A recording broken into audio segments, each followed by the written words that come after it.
Hey, welcome to the June 5th, 2023 regular meeting of the Board of Estimate and Tax. Thank you all for joining. Madam Clerk, will you call a roll, please? Mayor Rilling, Here. Mr. Abrams, Here. Mr. Constant, Here. Mr. Claire, Here. Mr. Gilleret, Here. Mr. Casimis, Here. Ms. Yang, She's muted. Here. 7, we have a quorum. Thank you. All right, we've got a very full agenda tonight. The first item on our agenda is the approval of the May 1, 2023 minutes. Can I have somebody move that item for discussion and approval? So moved. Thank you, Ann. Any changes, additions, corrections to the minutes from the May 1 meeting? All right, seeing none, all in favor of approving the minutes as provided, signify by saying aye. Aye. Aye. Opposed? Abstentions? I abstain. I was not there. Thank you, Artie. Minutes are approved. All right, the next item on our agenda is a special appropriation. Can I get that item moved for discussion, So please? move. Thank you. All right, Madam Clerk, would you read the resolution into the record, please? Resolution requesting a special capital appropriation in the amount of $2 million by the Buildings and Facilities Department for the following improvements at the new South Norwalk School, formerly the Hatch and Bailey site, at the intersection of South Main Street, Meadow Street, Wilson Avenue. Letter A, $1 million for intersection traffic improvements to be allocated to TMNP. Letter B, $1 million for intersection flood improvement to be allocated to DPW. Red indicates amended language since public notification on May 25th, 2023. And that amended language reflects specific information regarded to at the intersection of South Main Street, Meadow Street, and Wilson Avenue, and the specifics of the allocation of $1 million to TMP and $1 million to DPW, just because we don't see the resolution necessarily in the audio or in video. Tom, is there anybody here to speak on it? Yeah, Alan Lowe, but let me just provide a little clarification there. So when we do the special appropriations, we have to put an ad in the paper a week in advance, which I did. And then after that, Alan and I talked to add some language, not changing any of the dollar amounts, but just for a little bit of clarity and specification on where the money's coming from and where the money's going to. So I don't know if any additional motions or need to be made for the amendment, or if it's okay since no dollars changed. Anybody have an idea on the protocol on this? So the only difference is what was in the paper compared to the red letters or the red wording. But Tom, the approach that we're using is not any different than what was originally decided or put forward. Sorry, Jim, I couldn't quite hear you. So there is no difference between what was originally intended and just adding this verbiage of how to do it. I mean, in other words, you didn't change the methodology for how you're going to fund this from someplace else. No, it's just a little bit of clarification to make it clear where the money's going to. It's not going to the Sono School. It's going to two different areas where we're going to facilitate improvements before the school gets built. Right. Just the revision provided a bit more clarity than the original resolution. All right, so Alan Lowe is here. You want to take it away, Alan? Oh, sure. Good evening, everybody. I'm Alan Lowe from the City of Norwalk Building Management. I think most of you know we've been working on this South Norwalk School project for probably 3 years now. We are in the design phases. We acquired the Hatch and Bailey property about a year ago. And through the design phases, there's some of the some of the common comments that comes up through the process is about the intersection. It's within the flooded area. Elevation is 12. We're like a corner of the property is actually within the flood zone, and also the the intersection where the flooding happens. The intersection configuration is very awkward. There's a retaining wall on the side, which used to be a railroad abutment, and also they don't align properly. Through our design process, we had a traffic study done, we had a drainage engineer look at everything else. We generally speaking, not contribute, the school itself not contribute anything to that intersection. But the problem is that intersection, the way it is, and then the impression the public has, as well as like functionally, there are some issues. It does get flooded on time to time with a heavy rainstorm and high tide. The intersection flooded. I don't know how often, but it does flood. And but we don't hear a lot about it. The reason being is there's no resident at that intersection. It's just one industrial property. So they're aware of it and they just don't put anything on that corner of the property. And it does affect the wheel buses go through, because you get flooded. So it happened, I don't know how many times a year, but that's a concern. And also the configuration, it's the general public has this little bit of quality of life, and as well as traffic concerns when you go around come down South Main Street at the intersection. You have to stop. The sight line is bad. You got to make a right turn. You may have to stop again because Meadow Street Extension, there's car coming out, kind of thing. So all that doesn't help when we put a school in there. At the same time, these are existing conditions, so we don't consider this that's part of the school's responsibility. But these are things that the city should address. At the same time, is that the school project, building a school would be beneficial, and if we don't fix these things, this could be impacting on the school operations. So with that in mind, I went through our budget for one project that we are closed out with the city, a bonus school project. We are closed out within the city, but we are finishing the reimbursement process with the state. So we have $1 million left. I think $1,039,000. There's one little thing we need to take care of, some bonus school, but we can move $1 million out of that project.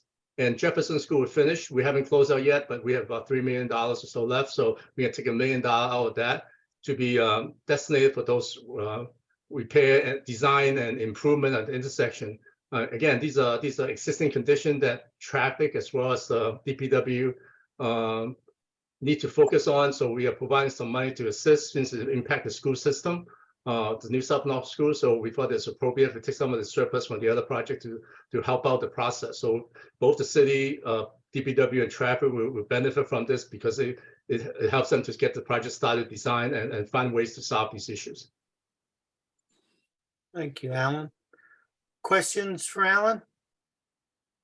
Just quickly, I'm familiar with that area, and will you need to raise the level of the roadway at that point?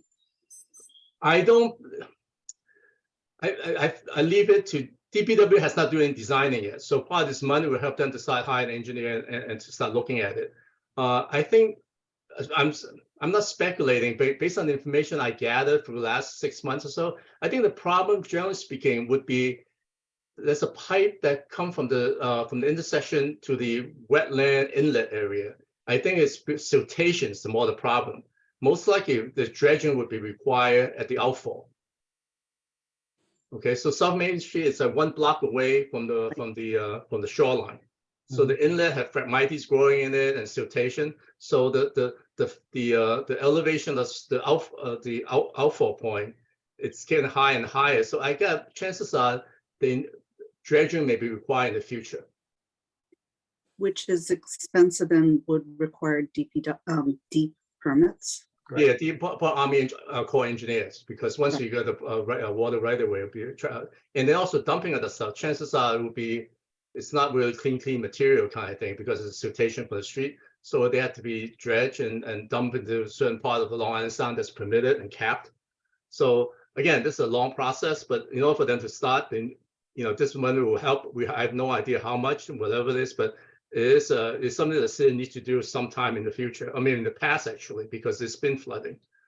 So it's beginning of a process. So I think DPW, this will help them to get design, do analysis, design, and then get the permits, and then figure out what it costs to take care of this problem.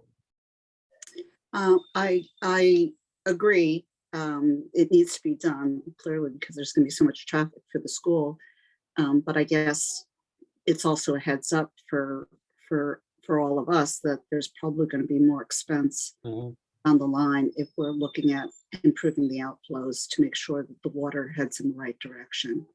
Because that spot is probably the lowest spot on Meadow Street.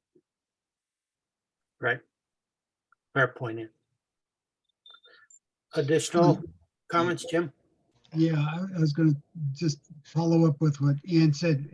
I worked on some study of some contamination on the property that that FedEx was located on. FedEx moved out of that place a little bit further down on Meadow Street. And that was definitely contaminated with a lot of oil and other nasty stuff. So there's no doubt in my mind that there's going to be some contamination on that property. And I'm just concerned that if we don't know what's there right now, I think I know what's there, but going into this thing, it's definitely going to cost a lot more money than $1 million. Again, you asked the question, I gave the knowledge I have, but until the engineer go out, the evaluation and test things, whatever, we actually had camera the line that from the intersection, there's like 12 catch basins at the intersection, and all lead to one line, I believe the 30-inch line going into the inlet area, the flat mud flats area. Yeah. So, and I think certain time I think most of the time there's water in the pipe. So what it means is that the outfall area, siltation to build up the level that it actually be above the outlet elevation. Right. So that's why leading to me to say that chances are it's dredging. Until such time that the engineer go out and physically do the testing and street grade elevations out there, we don't know, but most likely that is the problem. So again, this money will be more than start the project. We'll do the engineering and stuff and identify what the problem and the solutions are. And again, it could be multiple $1 million if all you need is dredge one specific area, because it could be the siltation coming up from the pipe and just dump right in front of it. And then, once you take that pump out, you may be clear. I don't know, but until such time, it's purely speculations. Understood, Alan. I think just the board's caution here is that based on history and other experiences in that area, we're likely going to need to look at significantly more cost, and we ought to be thinking about that, not solving for it, but thinking about that right now as well. Okay. Any other comments regarding this item? Yes, unrelated, but Water Street. I know that it's in the same area, but I know that street to be flooded all the time whenever there's a storm, and there's always a car stuck there or someone's car damaged. Is that on the DPW's radar? You're asking the wrong person. Sorry about that. I know that when they do all all the buildings on Water Street, all the elevation of the buildings are raised so that avoid that issue. Where even flood elevation typically 12 for flood insurance purposes and all that stuff. Until we change the name of the street, it's still going to have water, I believe.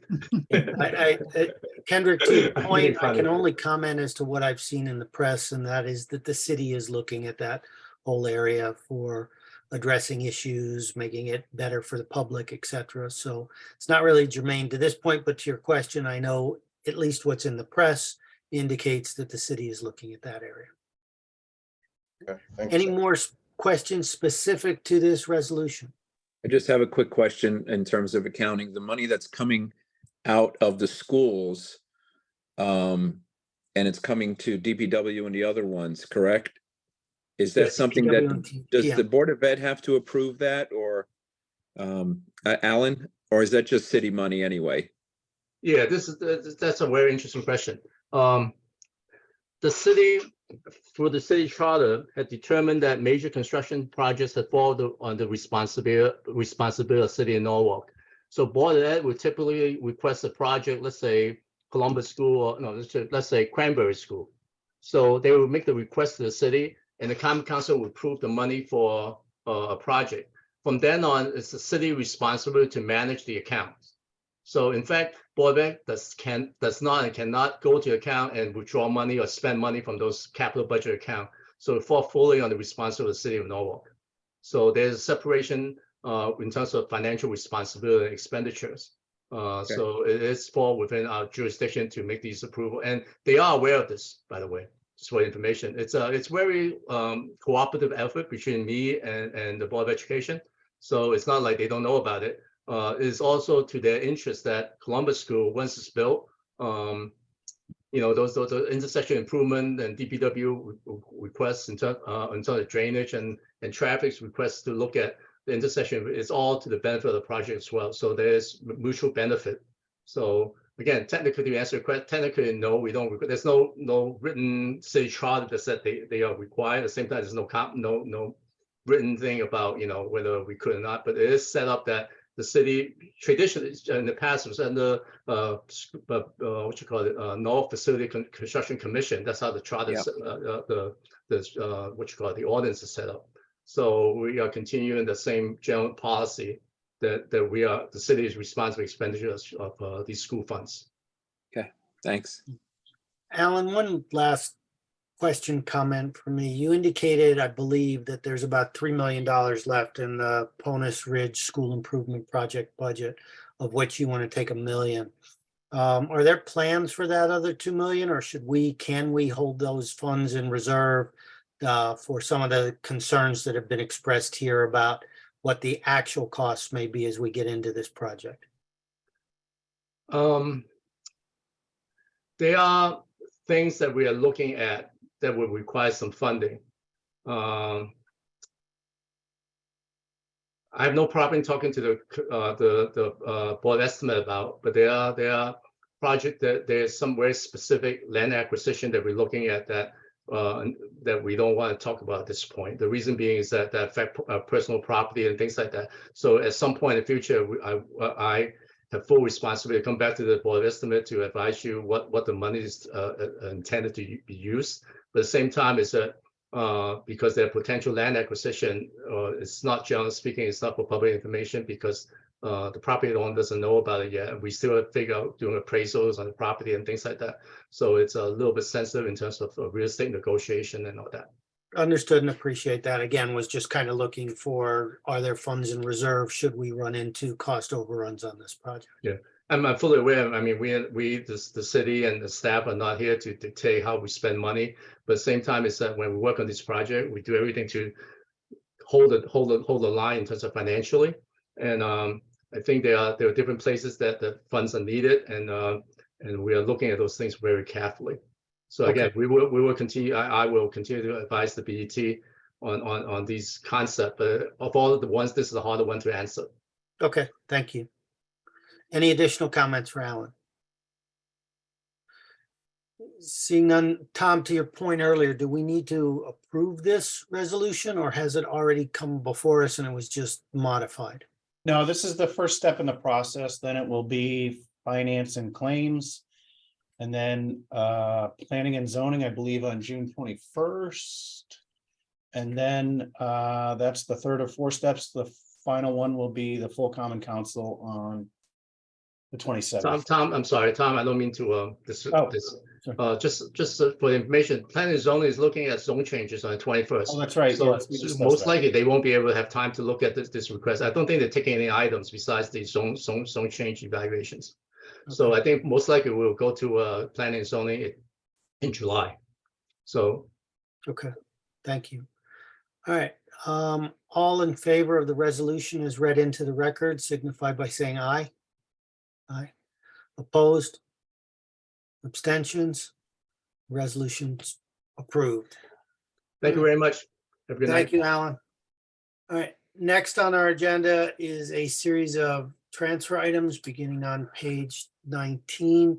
I'd like to suggest that we move the whole transfer agenda, review everything, and then approve it either in totality or with any amendments we want to make. Is that acceptable to the board? Okay, that being the case, can I get someone to please move the transfer items for discussion? Thank you, Jim. All right, Tom, you want to lead us through this? Yeah, the first one is for the mayor's office. They had several workstations installed.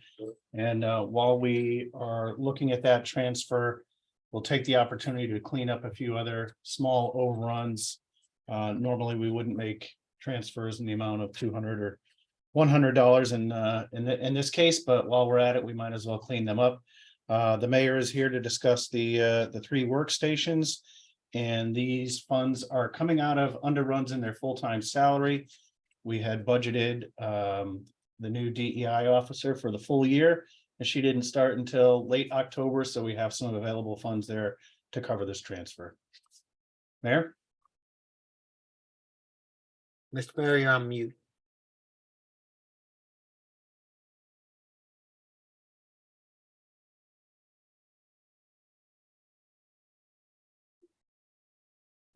You're on mute, Mr. Mayor.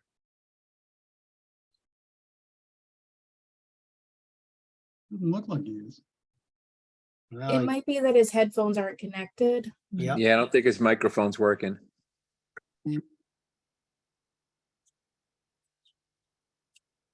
so clearly these new workstations and the headsets that came with them are working very well. I don't think he got one of the new workstations. He looks like an air traffic controller. He does, either that or he's selling magazine subscriptions.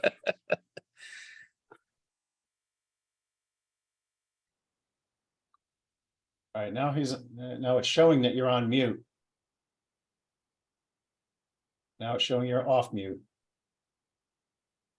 No, we still can't hear you. I think it's probably your Bluetooth connection to your headset.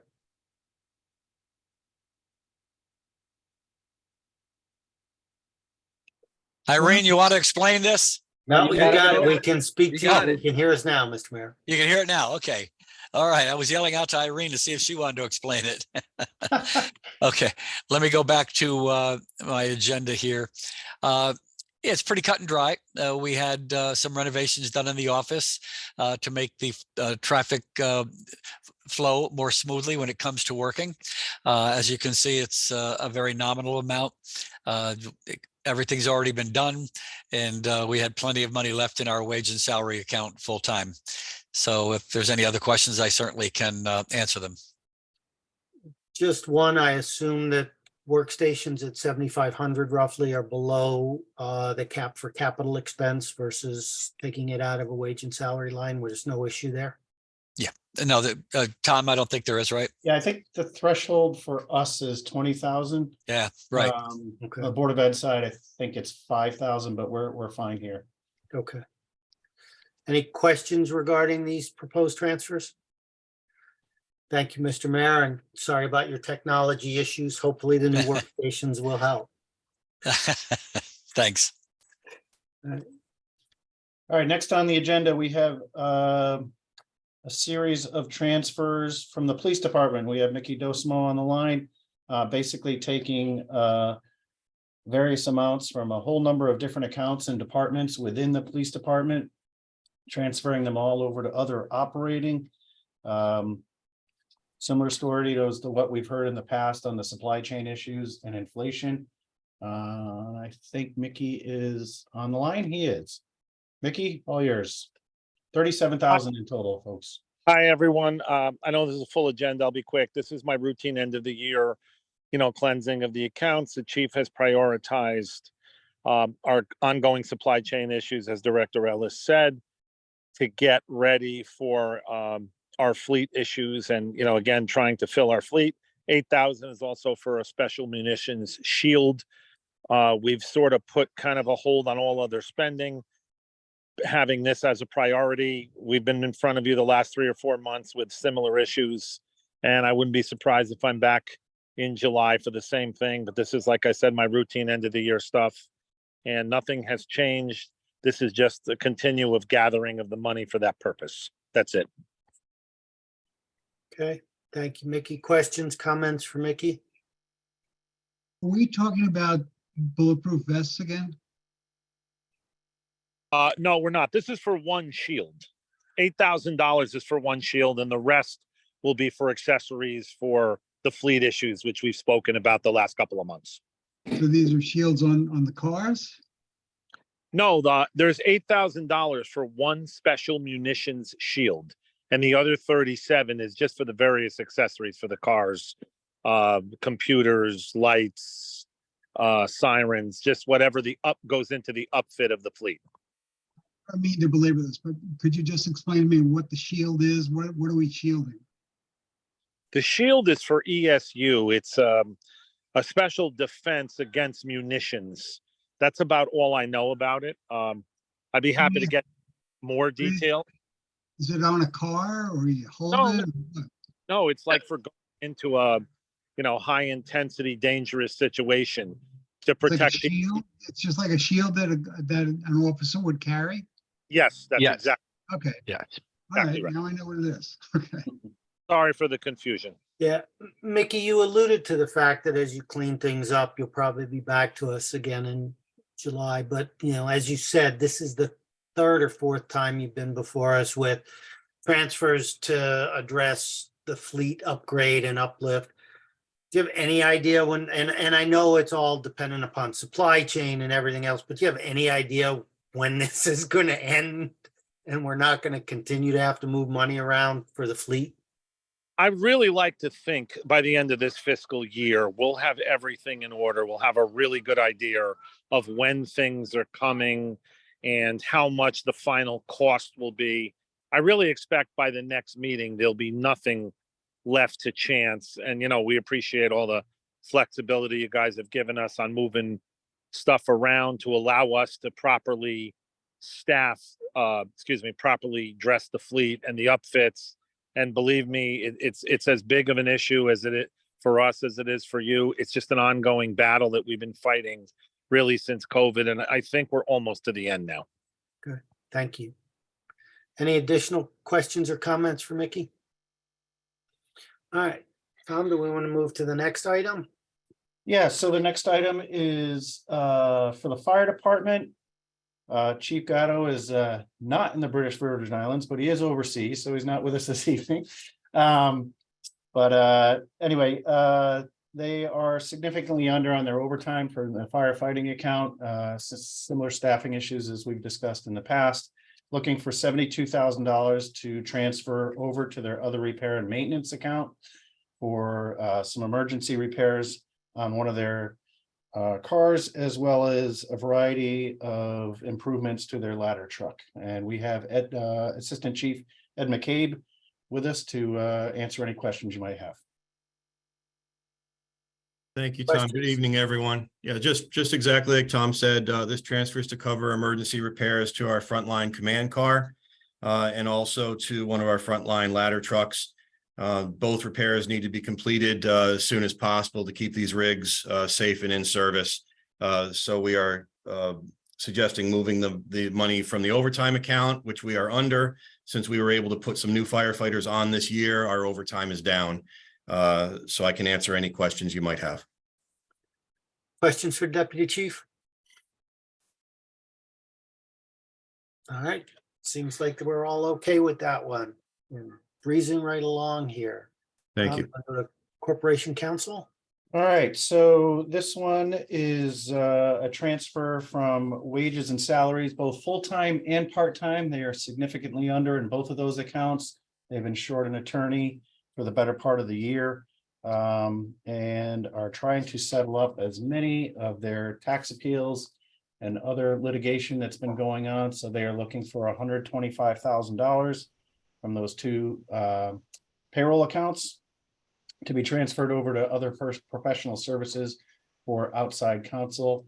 Mario could not join us tonight, but we do have Jeff Spar here to take any questions. Okay, thank you, guys. Tom pretty much summed it up. Wanted to emphasize that this is not a request for an additional amount of money for special appropriations, an internal horizontal transfer. A lot of it had to do with the excess expenses that were incurred in the Poco Milligan litigation, which has now come to a close. There was the need to hire expert witnesses, a lot of depositions. We also had to have outside counsel As I said, that has come to a close. As part of the settlement, though, the good news is that the city will be getting a payment of $675,000 coming back into our coffers, so that'll be good. As far as the internal transfer, Tom also mentioned the fact that we are down an attorney. I think that actually an attorney and a half in a way. So that necessitates us. We had lost Brian McCann, who was the one that was doing a lot of our tax appeals. So we've had to go outside for a lot of attorneys to handle the tax appeals, in addition to the real estate appraisals that take place. We're slowly winding down. Of course, there'll be a new reval that'll be coming up, but right now we're winding up this fiscal year. So that's basically it. The outstanding litigation and professional services that include not only attorney, but as I said, appraisals. Thank you, Jeff. Questions or comments for Jeff? I have a question relative to the Milligan suit. So if $675,000 is coming in, what do you estimate as being our out-of-pocket expense? And if you were to estimate in terms of dollar amounts, the internal, staff expense on that lawsuit? So are we net out $1 million, $500,000? Are we even? No, first of all, let me just say, not trying to duck the question, but I didn't, thank God, I didn't handle the Milligan case. But my understanding was through Mario, he couldn't make it tonight, that we had an agreement when we had outside counsel. Now, this isn't like the experts or thing, but for the outside counsel, that they were going to cap it at 450. So I don't know if we reached that at all, but I do know it wasn't supposed to go past the 450. So there would be a net of 220, well, whatever, the 175 past that. So it's 675, so more than that. So anyhow, I don't know the exact that we spent, but I know it was going to be capped at 450. So given additional expenses and internal time, we're maybe even. Yes, but again, I didn't handle the litigation. I know that it was taking place for years, and there's the potential of one of the former defendants in this case bringing a claim back against the city, so that may not completely have gone away silently, so we'll see. But a lot of it also has to do with the tax appeals as well. When somebody files a tax appeal, in this particular case, sometimes we have to hire outside counsel, but one of the main costs is, we have to get real estate appraisers. We try to hold on as long as we can by just using what our internal appraisals are. But when it comes time to go to court, rather than having our tax assessor, which also who is no longer with us, we're dealing with an assistant tax assessor. We hire outside people for appraisals, and some of these are very complicated. They're not just residential. I mean, you have something like the Norwalk, Sono Collection Mall. That's just, a monster to hire for somebody. So there's a lot involved. Mm-hmm. Thank you. Additional questions or comments for Jeff? Thank you, Jeff. Good to see you again, by the way. Yeah, I know. Thanks for everybody. Yeah, the marching band connecting. Okay, what do we got next? We have Health Administration. This is, we got Deanna Demore here tonight to talk to us. Everybody's seen the headlines. There were a couple of fires that resulted in some displaced families over the last month or so. They too have a pretty good underrun on their wages and regular full-time wages and salaries, and looking for a transfer of $48,000 to their condemnation account. Deanna, all yours. Thank you so much, Tom. So as Tom mentioned, I'm sure you saw in the news, there were 2 fires impacting large multifamily housing units. And so the health department's been working on relocation. There were 27 adults in total, I believe, that were impacted by these fires. So a large amount of units and people to work on relocating. We still have some remaining that need to be relocated. Several have been able to return to their units, but some have not. So this is based on costs that we've already incurred and then some estimates for the remainder of this month. Thank you, Deanna. Questions for Deanna? The displaced, the cost for the displaced individuals, is that because that housing was owned by the city? No, thank you for that question. So we're obligated under state law for if anyone has to be displaced due to code enforcement activity. So if there's a fire and a unit is uninhabitable and the city, whether it's the fire department, code enforcement building, health department, we've deemed it uninhabitable, the city is responsible for relocating those families and for costs incurred, to put them up in hotels until we can help assist them then find either wait till they can go back to their unit or find different housing. Is there a cap to that, or is it indefinite? So it's tricky because, there's benefits that you can give, like $4,500 per person plus, moving expenses, but then other times it's, based on the length of the time it takes to find them housing. It has to be comparable housing within the location. So it can be a little greater than that, depending on how long they have to remain in a hotel and how tricky it is to find the new housing.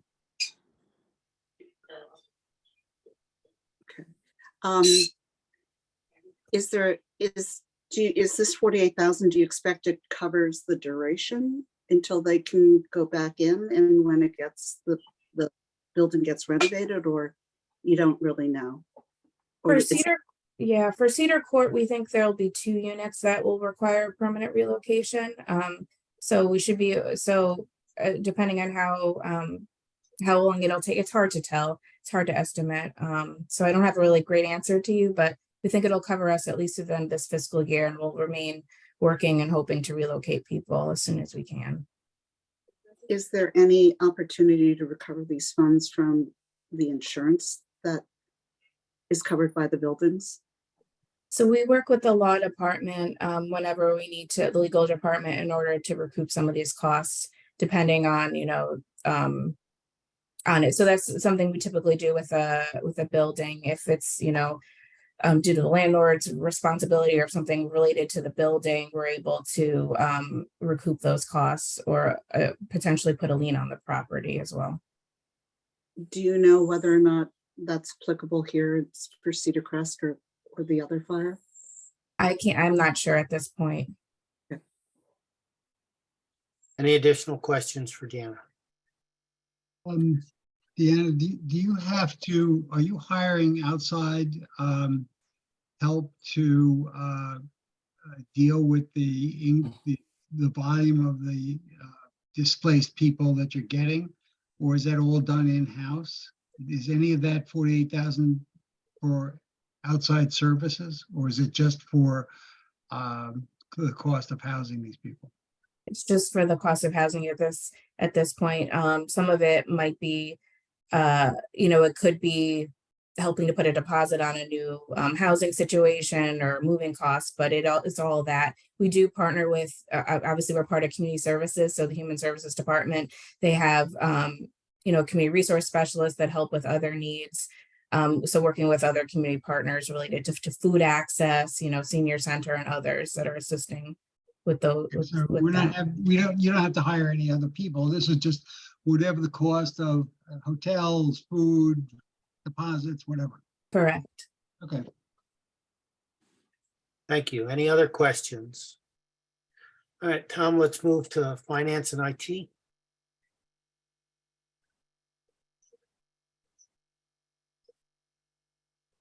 Tom, if you're speaking, you're on mute. That better? A little bit, thank you. I'm guilty as charged.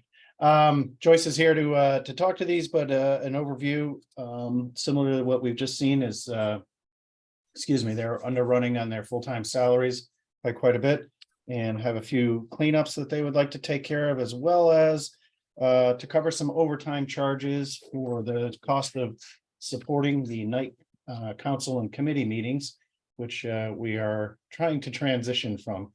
Right, Joyce? So take it away. All right. Good evening, everyone. So there is a total five fund transfer from IT's full-time salary wage in this request. So the first 4 items, like it's just a cleanup of the year end for our negative account, and due to the unexpected increase hardware and software costs. A lot of software now is by subscription based per user. So when there is a so we need to add additional license for the new hire or part-time employees. So item 7 is to cover our overtime for the IT staff hosting the night meetings for the various committees. So IT staff have hosted total 60 committee meetings as of the end of May. Since committee meetings hosting is not part of our budget, so under our budget, so I discussed with Tom about the option what we have. So instead of charging back to all the committees, Tom suggests we just transfer fund from the IT's full-time salary account to cover the meeting hosting costs.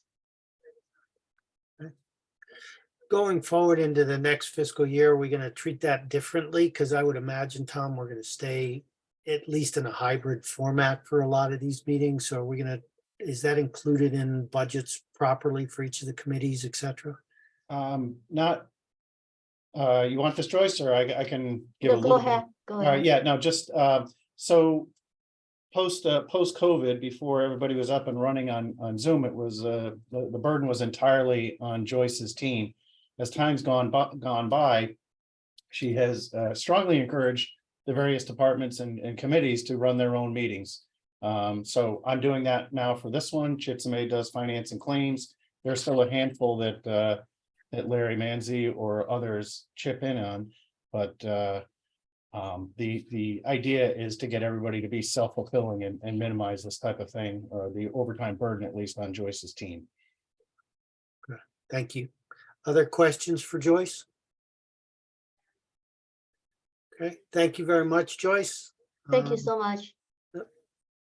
Tom? Mr. Chairman, if I may, can I go next for the $550,000 transfer? I have a council meeting starting in 14 minutes. Absolutely, Mr. Mayor.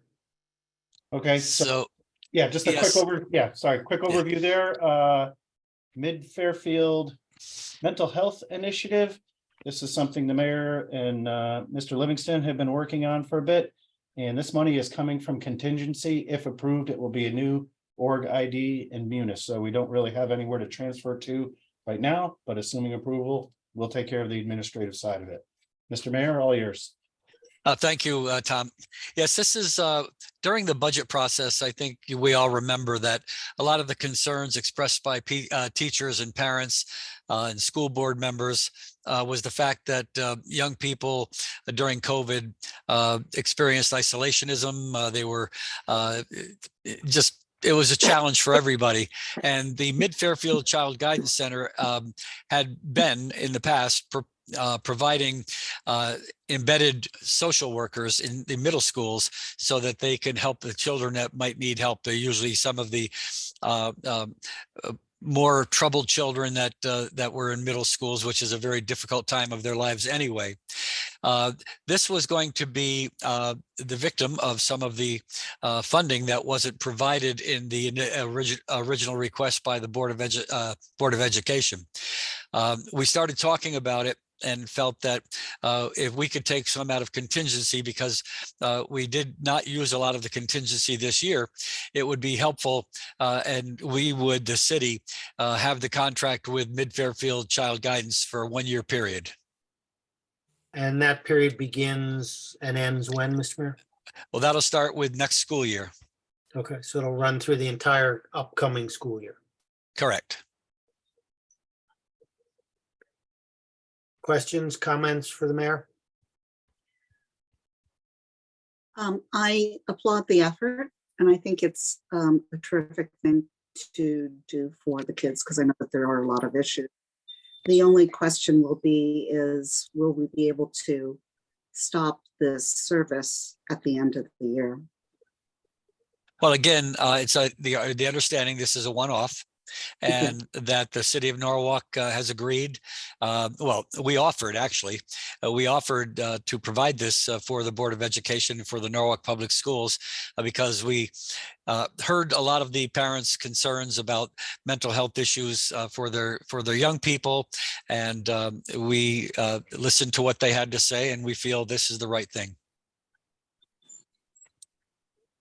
I Thank you. believe, go ahead, Ann. Thank you. No, I think it's a very important initiative because there is a lot of issues with kids in schools, as we've seen with the number of suicides more recently because of COVID. Thank Mr. you. Mayor, is the intention, Mr. Mayor, that following this coming fiscal year, the Board of Education would be planning for this type of assistance within their budget on an ongoing basis? It has been in their budget on an ongoing basis, and we believe that they will be looking to continue the program, I would imagine, based on their analysis of need. We'll have, I'm sure they'll have those discussions in their budget requests coming up. Okay, very good. I'd just like the record to reflect the point you already made, that this is a one-time stopgap offer from the city, not an ongoing agreement. Right, correct. Any additional questions or comments for the mayor? Thank you, Mr. Mayor, and good luck with your next meeting. Thank you. I'll be leaving now, so I'll go upstairs. Bye. Thank you. All right, Tom, do we want to loop back to the registrar of voters? Yeah, so then our final item, unlike the other areas, there's no money available in their salary accounts. As you know, when we budget for the registrar's office, it's not for any extra or unplanned elections. And we had that last fall.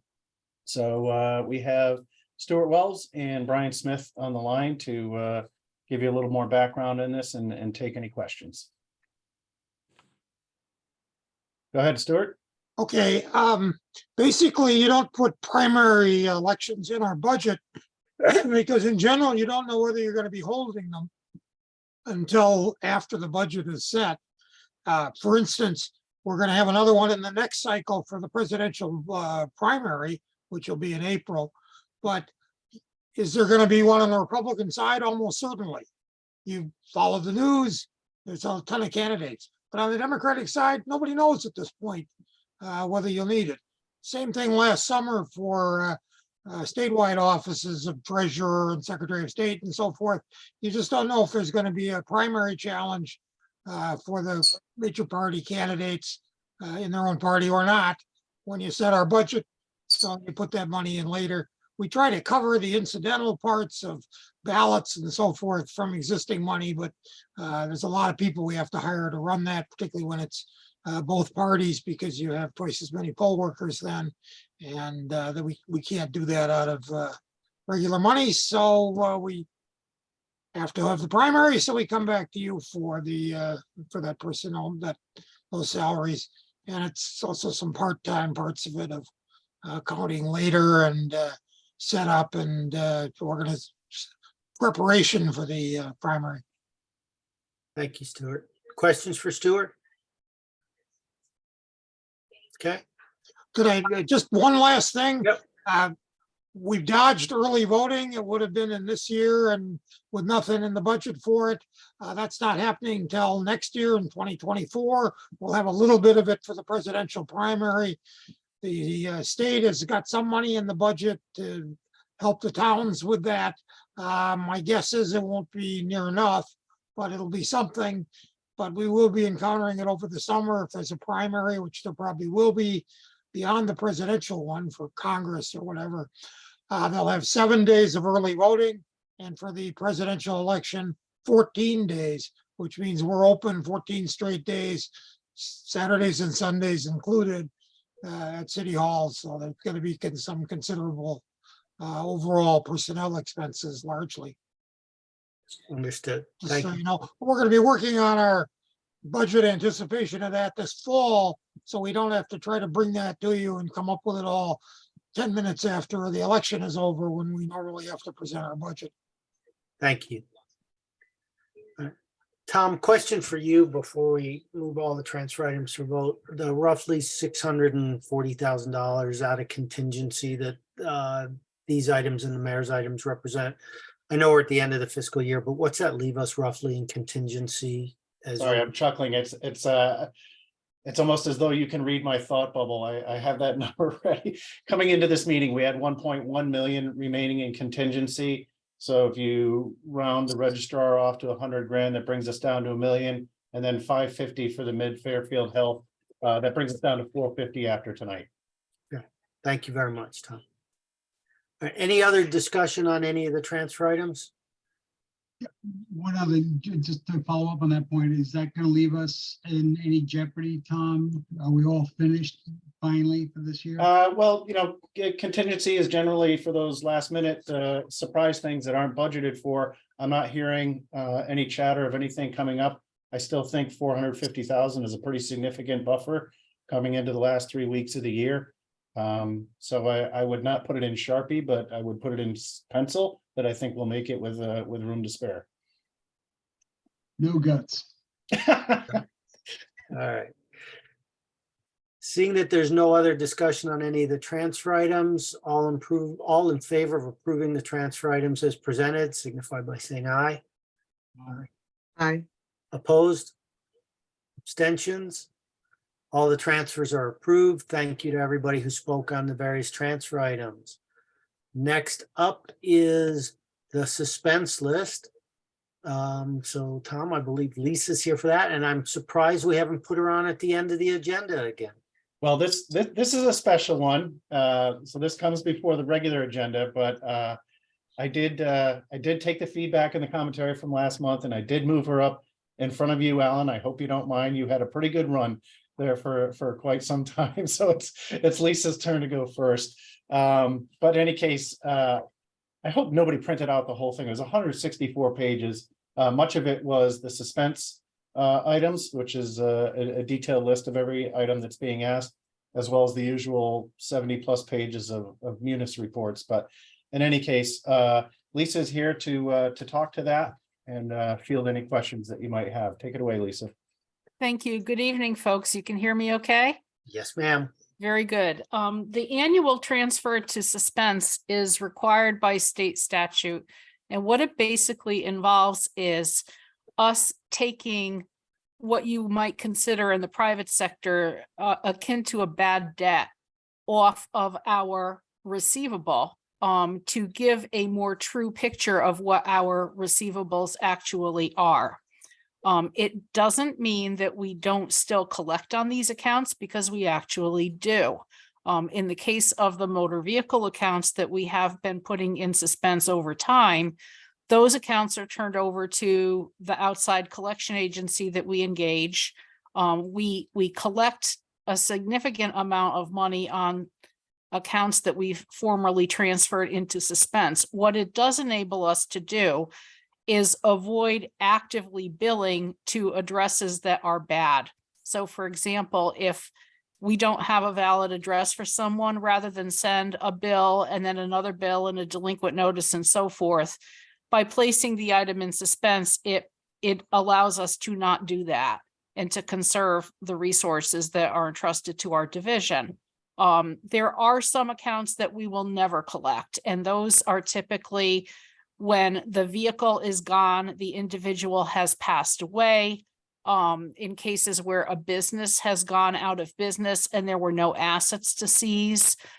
Typically, you'll see over time, there'll be several years of accounts that are on that list when we've tried to pursue a business and discover that they have moved or left the city. So in some years, the transfer is a larger amount. This is a smaller amount than in some years because basically we haven't had as much time to work on it. We've been occupied with some other things. This is also our first attempt at producing a suspense list on our new software. So it's relatively new to us, but the end of the fiscal year is coming.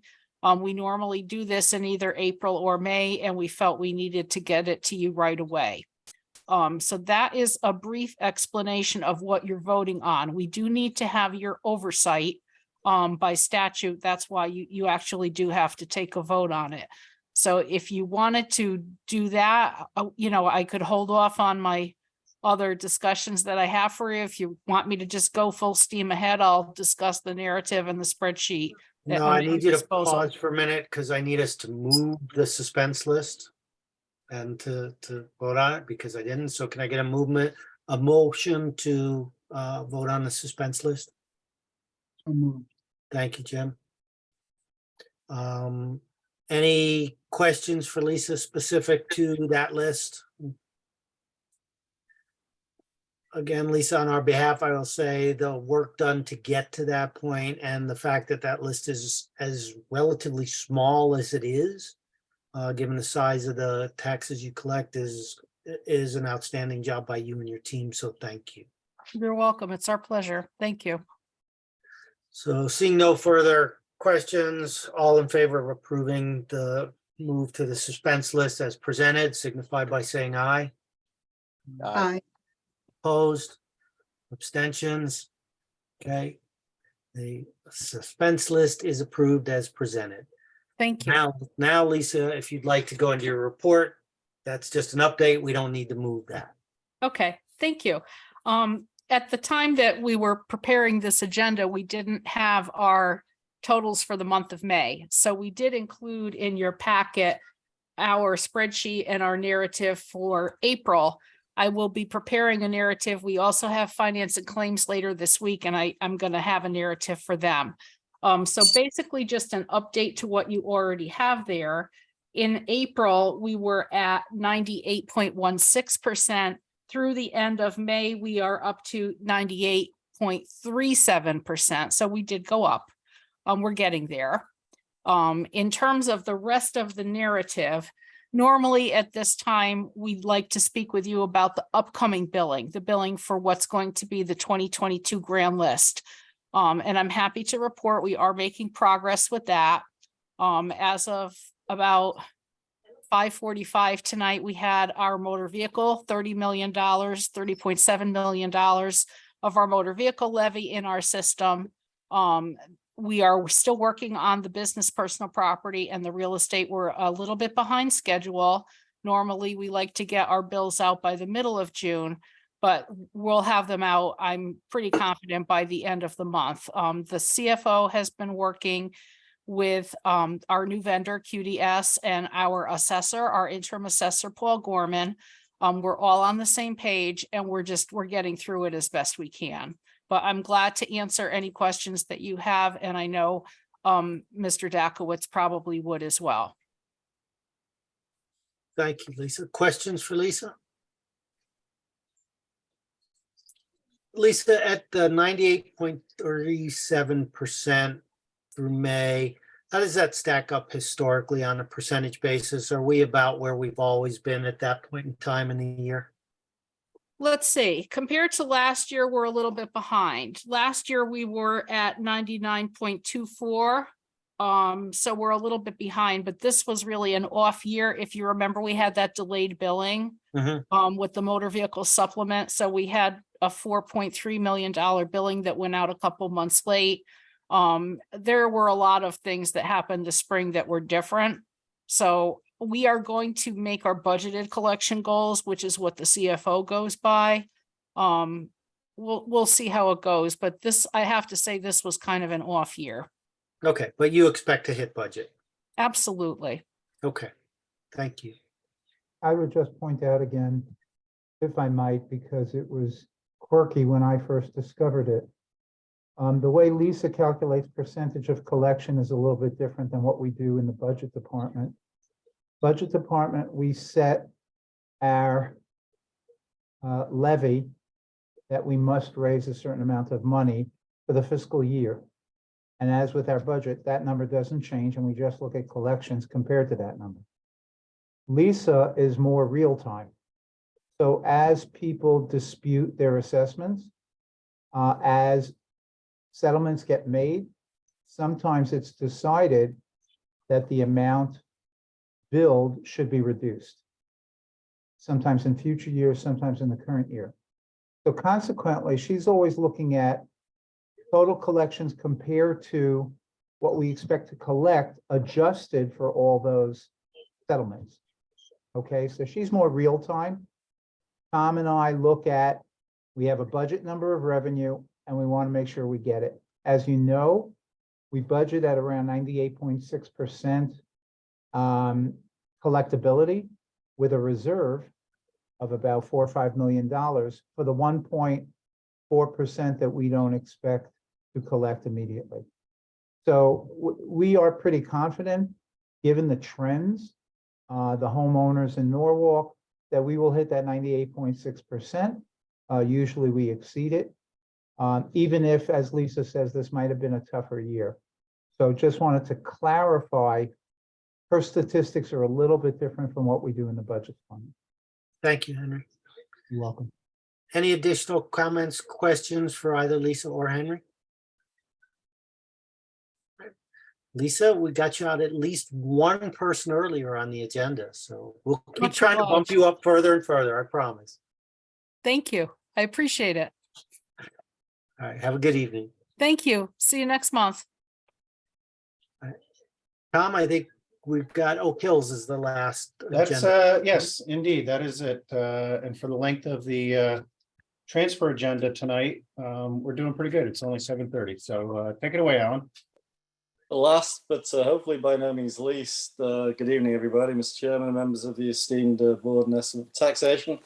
Always happy to give a report on the month of April, which was actually really pretty. Then if you had a chance to look at the numbers, pretty fantastic month for us. And I'm kind of new at this, but anytime I'm $106,000 over budget from a bottom line perspective in 1 month, it makes me pretty happy. So talking about the month of April, and I'll go to year to date and a couple of other items after that. The month of April, our revenue was about $107,000 over budget. And this was obviously over budget. You know, it was a great month. It was a very sunny month, and everybody come out. Our golf rounds are up 41%.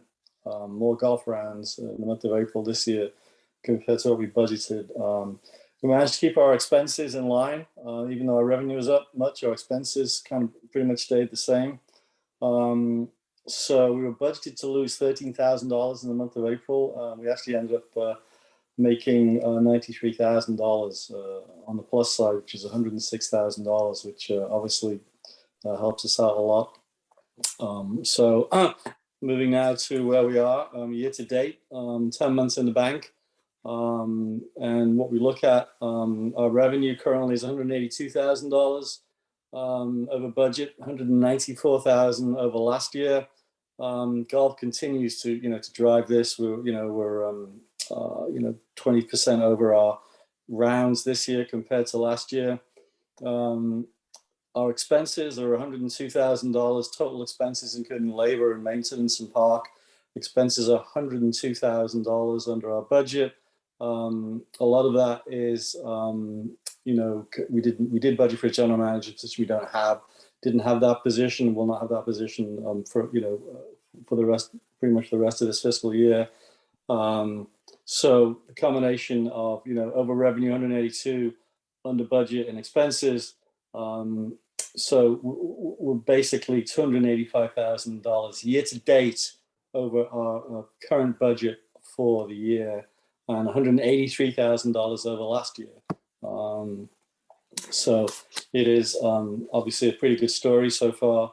And from a cash point of view, cash being king, at the end of April, we had $488,000 in the bank.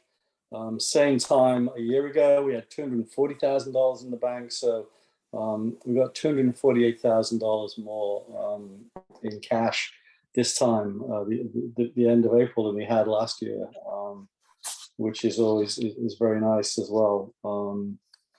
Two other items I'd just like to bring to the committee's attention.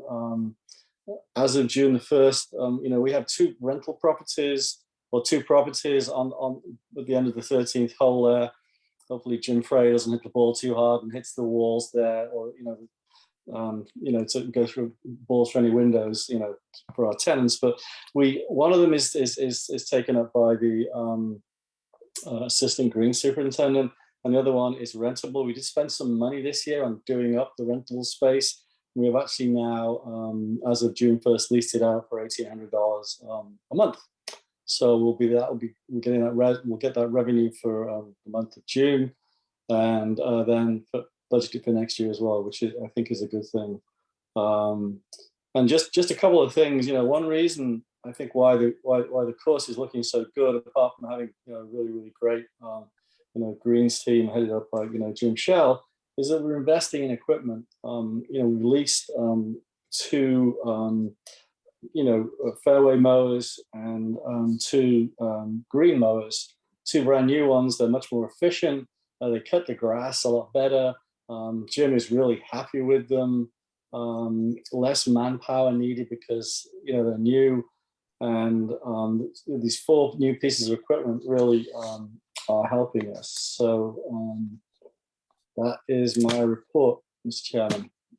Thank you, Alan. Questions or comments for Alan? I had one question. Alan, great job as usual. But how much are we earning on that $400,000? Are we earning it? Is that just in a bank account? Well, if you say that, because Gary Leeds, who is one of the newest members of our committee, who I think was Senior Vice President Finance for a big major corporation in Stamford, asked the same question. We are in the process of taking the excess money we have with our bank, and I don't know exactly where we're going to be put it, Jim, but I know we're going to be investing it in some form of either short-term, money market, etc., so we can get some 3 to 4% interest on it, and within the $250,000 worth of FDA approved, where it's guaranteed. So yes, that is in the process as we speak. Henry, is that something that you should be involved in seeing how they invest that? Yeah, I'd like to help. One of the things we've just implemented is what's called the tri-party agreement. We have over $20 million sitting at Webster Bank just to pay payroll and vendors from time to time. And I was very concerned, God forbid a bank closes, we're caught, and how do we get our 20 million back? What I had done previously in Nassau County is set up a tri-party agreement where the bank where we have deposits puts collateral into a third-party bank. It's securities of a type which I approve. So government securities, maybe agencies, and other based on credit ratings. It's 102% collateralized with a good custodian bank like Bank of New York Mellon. And this way, no matter what our balance is with the Webster Bank, we are protected if anything happens to Webster. But up until that point, some other bank is holding their securities. They get the investment income, the interest. So everybody is protected. We have a bunch of smaller banks where we have CDs, usually 6 to 12 months in term, but they might range in $1 to $5 million. And we're going to be contacting them to say, either you do a tri-party agreement or we limit ourselves to the 250,000 FDIC limitation of insurance. I do not want to lose any money for our banks holding our deposits under any circumstances. If you have a better arrangement or technique that would protect us, that's fine. I'm all ears. But Alan, I'd love to work with you that when you invest. Well, obviously, we're talking, 400, 450, and we can't tie them up into, we may look to ladder some CDs. That's an option for us. We have to be careful because there are, during the times of the month, from, November till, April, there's really very little cash coming in. So it has to be accessible. I understand liquidity is very important to you. Yeah. But what I would suggest, based on what I'm hearing, Yep. is you put 200,000 in one bank, 200,000 in another bank. Yep. Bank would be covered by FDIC. Yep. And we're good to go. Yep. Very good. Gary Leeds, Gary is my guy on there. He's my finance guy, so I will kind of work with him on it and also be in touch with you guys as well. We have relationships with 10 or 12 banks, so I'm sure we can work out accommodations. Some of them we have relationships with because they help Lisa collecting taxes. So Sure. they're obviously local, they have branches all over. We'll work with you and your team just Sure. so that risk is minimized. It's kind of nice to be in this situation. I don't believe it's been too long that Oak Hills has actually had any money to invest, to be honest with you. But anyway, thank you. It's excellent news. Any additional questions or comments for Alan? Alan, thank you. And again, congratulations for all the hard work you. Yeah, Yeah, you're only as good as your last P&L. It's okay. Thank you very much. Exactly. I do have another question. Can you give us an update on what's going on with the restaurant? Sorry? Can you give us an update on what's going on with the restaurant? Nothing's going on with the restaurant, which is good news as far as I'm concerned. The restaurant is open. We were open. We were open for business. The menu is a little, reduced basically. There are still room for improvement in areas of consistency and product and pricing, but it's things we're currently working on. So I think we're in a bit of a better place than we were last year. So I'm optimistic that we will continue doing okay for the season. Yeah, Okay. thank you. Thank you. Anything else? Then, ladies and gentlemen, I would like a motion to adjourn. Oh, Ed, I always can't let you go without an administrative item. Oh, It's real Tom. easy though. I talked about this last month. Just wanted everybody to check their schedules. The normal meeting for July would be July 3rd. I don't think that's practical for most people. So if you're okay, I will update the website for Monday, July 10th instead. I think that's fine. All right, Looking at heads nodding, I think that's absolutely fine. okay, Yeah. All right. done. That said, can I get a motion to adjourn? I'll move. Thank you, Jim. Have a lovely evening, everyone. Thank you for your time and your attention as always. Talk soon. Thanks, everyone. Have a good night. Thank you. Bye-bye. Good night.